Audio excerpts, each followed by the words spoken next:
સુરતના ઈચ્છાપુર વિસ્તારમાં 6 વર્ષની બાળકીને પીંખી નાખનાર નરાધમની પોલીસે કરી ધરપકડ। આરોપી જય મંગલ બિહારથી ઝડપાયો। બાળકીને ચોકલેટ આપવાની લાલચ આપી પોતાના ઘરમાં લઈ જઈ અને બાળકી સાથે દુષ્કર્મ આચર્યું હતું।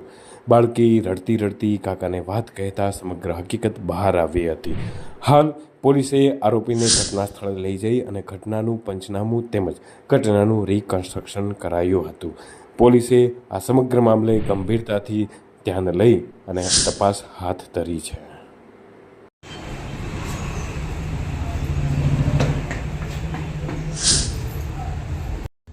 ગત તારીખ 27/5/2025ના રોજ અત્રેના ઈચ્છાપુર પોલીસ સ્ટેશનમાં એક બાળકી સાથે દુષ્કર્મનો બનાવ ધ્યાનમાં આવેલ હતો, જેની નોંધ લઈ ઈચ્છાપુર પોલીસે ભારતીય ન્યાય સંહિતાની કલમ 137(b), 87, 64(b)(i), 65(b) તથા અન્ય વિવિધ કલમો તેમજ protection of children from sexual offence act 2012ની વિવિધ કલમો હેઠળ ગુનો દાખલ કરેલ હતો।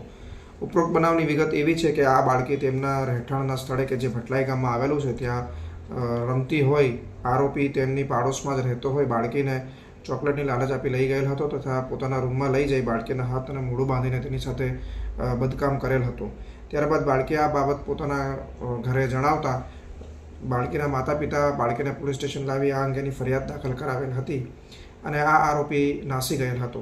ત્યારબાદ અત્રેના ઈચ્છાપુર પોલીસ સ્ટેશનના થાણા ઇન્ચાર્જ તેમજ ડી સ્ટાફની ટીમે ટેકનિકલ સર્વેલન્સના આધારે ગુનેગારનો નંબર મેળવીને ત્યારબાદ તેમનું લોકેશન મેળવતા તે બિહારનું જણાઈ આવેલ હતું અને ઈચ્છાપુર પોલીસની ટીમે અહીંયા અત્રેથી રવાના થઈ બિહાર જઈ આરોપીને ગતરોજ ઝડપી પાડી અત્રે લઈ આવેલ છે। આરોપીનું નામ પૂછપરછમાં તેણે જય મંગલ ઉર્ફે બાબા અભિલાખ પાસવાન જણાવેલ છે અને તે બિહારનો રહેવાસી હોવાનું જણાઈ આવેલ છે।